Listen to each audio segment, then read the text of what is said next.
नमस्कार दोस्तों। आज मैं बात करूंगा टायरोसिन काइनेज पाथवे के बारे में। ये एक tyrosine kinase pathway physiological receptor का टाइप है और इससे पहले मैंने जीपीसीआर और लिगेंड मेडिएटेड आयन चैनल के बारे में ऑलरेडी वीडियो बना रखा है। उसका लिंक आपके डिस्क्रिप्शन बॉक्स में नीचे मिल जाएगा। तो ये जो है टायरोसिन काइनेज पाथवे, ये एक ट्रांस मेम्ब्रेन रिसेप्टर होता है जो इंट्रासेलुलरली एंजाइम के साथ लिंक्ड होता है। तो इसमें आपको एक्स्ट्रा सेलुलर पार्ट मिलेगा, मेम्ब्रेन के साथ जो अटैच पार्ट होता है वो मिलेगा और इंट्रासेलुलर पार्ट मिलेगा जिसमें कि कुछ एंजाइम्स लिंक होते हैं। यहां पर मैंने एग्जांपल लिया है टायरोसिन काइनेज का। कुछ अलग तरह के एंजाइम्स भी लिंक हो सकते हैं और उससे जो रिस्पॉन्स होता है वो भी इससे कुछ अलग होगा।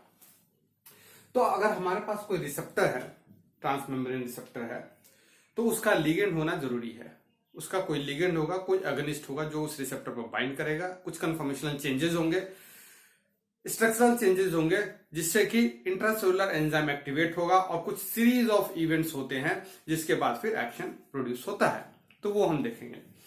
पूरे पाथवे को मैं स्टेप्स की मदद से और इस फोटो की मदद से समझाने की कोशिश करूंगा। तो पहले जब लिगेंड बाइंड नहीं रहता है तब रिसेप्टर जो है वो मोनोमर फॉर्म में होता है, यानी कि सिंगल एंटिटी होता है। सो एक रिसेप्टर दूसरा रिसेप्टर दोनों अलग अलग होते हैं। उसके बाद जब लिगेंड बाइंड होता है तो कुछ चेंजेस होते हैं, मैं आपको बताऊंगा। यहां पर एक्स्ट्रासेलुलर पार्ट में 4 डोमेन्स होते हैं, 4 साइट्स होते हैं और 4 पार्ट हो सकते हैं, सब यूनिट अटैच रहते हैं। वो ये है 1, 2, 3 एंड 4। ये चारों सब यूनिट के भी कुछ सिग्निफिकेंस है, मैं उनको बताऊंगा। सो लिगेंड बाइंड होता है रिसेप्टर पर, उसके सिस्टीन डोमेन में ये बाइंडिंग होता है, सिस्टीन डोमेन में, और वो एक मोनोमर फॉर्म में होता है तब तक। सो जैसे ही रिसेप्टर लिगेंड बाइंड होता है तो वो मोनोमर डाइमर फॉर्म में बदलता है। कैसे बताऊंगा। Intracellular tyrosine kinase inactive form में है और यहां एक 4 सब यूनिट है, 1, 2, 3 एंड 4। नाउ होता क्या है, जो लिगेंड होता है और एगोनिस्ट होता है, यहां पर ईजीएफ एक लिगेंड है। सो ईजीएफ जो होता है 1 और 3 के साथ बाइंड होता है, 1 और 3 के इंटरफेस पर बाइंड होता है। सो ये एक ईजीएफ मॉलिक्यूल, 2 ईजीएफ मॉलिक्यूल आ रहा है। एक ईजीएफ जो है एक यूनिट के फर्स्ट और थर्ड सब यूनिट के साथ में इंटरफेस पर बाइंड होगा। और जो ये सेकंड है और फोर्थ है, इसको बोलते हैं डाइमराइजेशन आर्म। ये डाइमराइजेशन कराने में मदद करता है। सो ये अटैच हो जाते हैं, इसकी वजह से डाइमर बनता है। सो जब लिगेंड अपने अपने रिसेप्टर के साइट पर बाइंड होता है, जो कि 1 और 3 का इंटरफेस होता है, तब सेकेंड और फोर्थ के हेल्प से एक डाइमराइजेशन फॉर्म होता है। यहां मैंने एग्जांपल लिया है ईजीएफ का। और भी तरह के लिगेंड हो सकते हैं, लाइक ईजीएफ होता है epidermal growth factor, PDGF is platelet derived growth factor, NGF is nerve growth factor, then FGF is fibroblast growth factor, then VGF is vascular endothelial growth factor and nephrins। तो यहां पर जैसे ही ये dimerisation होता है, सो यहां पर डाइमराइजेशन हो गया, रिसेप्टर डाइमराइजेशन। रिसेप्टर डाइमराइजेशन के बाद में कुछ स्ट्रक्चरल चेंजेस होते हैं। ये स्ट्रक्चरल चेंजेस हुआ और ये स्ट्रक्चरल चेंजेस जो करते हैं वो इंट्रासेलुलर एंजाइम को फॉस्फोराइलेट करते हैं। इंट्रासेलुलर एंजाइम को फॉस्फोराइलेट करते हैं और उस फॉस्फोराइलेशन के वजह से जो टायरोसिन काइनेज जो पहले इनएक्टिव था वो एक्टिव में बदल जाता है। तो यहां पर phosphorylation to kinase domain and tyrosine एसिडी। उसके बाद क्या होता है कि इसमें SH2 के लिए, SH2 क्या है, SRC होमोलॉगी 2, SH2 के लिए कुछ पॉकेट्स बनते हैं। यहां पर कुछ पॉकेट्स बनते हैं। अब SH2 होता है, लेटर पार्ट में आएगा, SH2 होता है जो कुछ एडेप्टर प्रोटीन में अटैच रहता है और वो SH2 के साथ टायरोसिन काइनेज का बाइंडिंग होता है, हम देखेंगे। सो यहां पर पॉकेट बन गया SH2 के लिए। उसके बाद क्या होता है, उसके बाद GRB नाम का एडेप्टर प्रोटीन होता है, GRB एडेप्टर प्रोटीन, जो कि SH2 कैरी करता है। और ये जो है वो बाइंड होता है किसके साथ, उस काइनेज के साथ जो ऑलरेडी फॉस्फोराइलेट हो चुके हैं, एक्टिव हो चुके हैं, उसके साथ बाइंड होता है। सो ये बाइंडिंग साइट है उसका, SH2 के साथ GRB का बाइंडिंग साइट। ये होने के बाद में SOS का बाइंडिंग होता है। SOS is son of sevenless. ये एक अलग कहानी है, बट यहां अभी जानिए कि ये सन ऑफ सेवनलेस के साथ बाइंडिंग होता है और एक्टिवेट करता है। इसके होने के बाद में नेक्स्ट क्या होता है, ये पूरा इवेंट जो है एक पूरे नए पाथवे को एक्टिवेट करता है, और उस पाथवे का नाम है, और कैस्केड पाथवे का नाम है RAS-MAPK कैस्केड।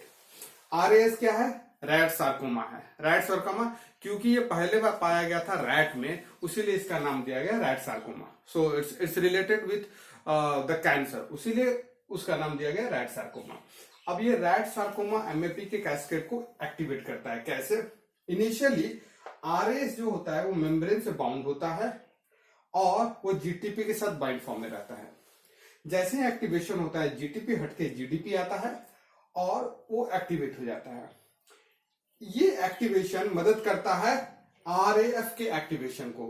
अगेन ये RAF मेम्ब्रेन से बाउंड फॉर्म में होता है और उसका एक्टिवेशन होता है।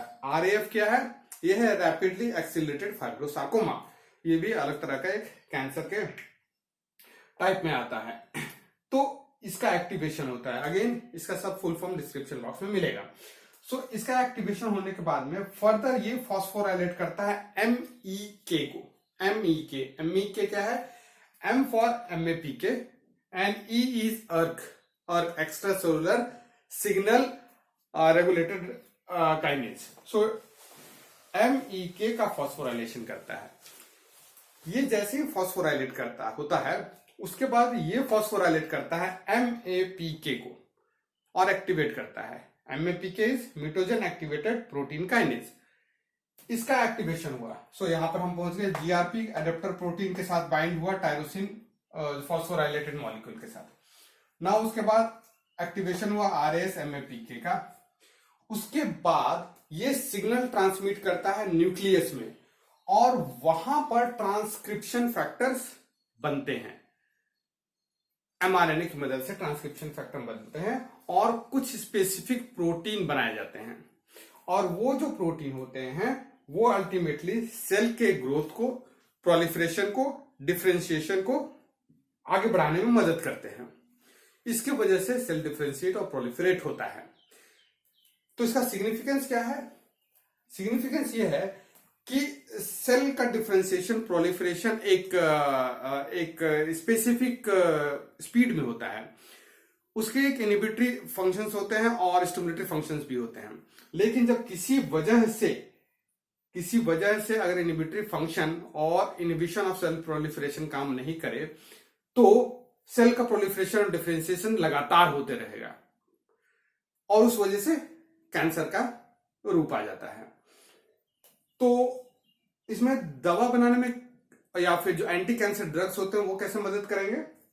देखिए, इस पूरे पाथवे को किसी निश्चित जगह पर अगर हम ब्लॉक कर दें तो सेल का डिफरेंशिएशन और प्रोलिफरेशन और ग्रोथ किसी हद तक रुक सकता है। वो कौन कौन सी जगह है? अगर आप लिगेंड को रिसेप्टर के साथ बाइंड नहीं होने दें तब हो सकता है, और अगर टायरोसिन काइनेज और the intracellular kinase, intracellular enzyme है, उसको अगर आप इनहिबिट कर दे एक्टिवेट होने से, तब भी ये पूरा पाथवे इनहिबिट हो जाएगा। और तीसरा है कि अगर हम किसी भी स्टेप पर RAS और MAPK के किसी भी स्टेप पर अगर हम इनहिबिशन करा दें, ब्लॉकेज करा दें, तो अल्टीमेटली ट्रांसक्रिप्शन फैक्टर जनरेट नहीं होगा और सेल का डिफरेंशिएशन और ग्रोथ नहीं होगा। तो यही एक बेसिक क्राइटेरिया है इस तरह के कैंसर को रोकने के लिए एंटी कैंसर ड्रग की मदद से।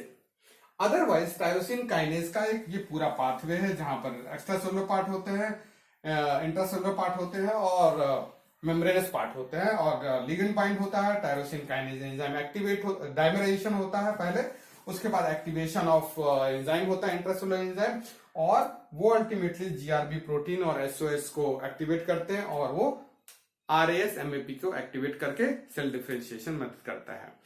सो ये पूरा पाथवे दिखाता है आपको टायरोसिन काइनेज पाथवे को, और ये एक ट्रांसमेम्ब्रेन रिसेप्टर का टाइप है जो इंट्रासेलुलर एंजाइम के साथ लिंक होता है।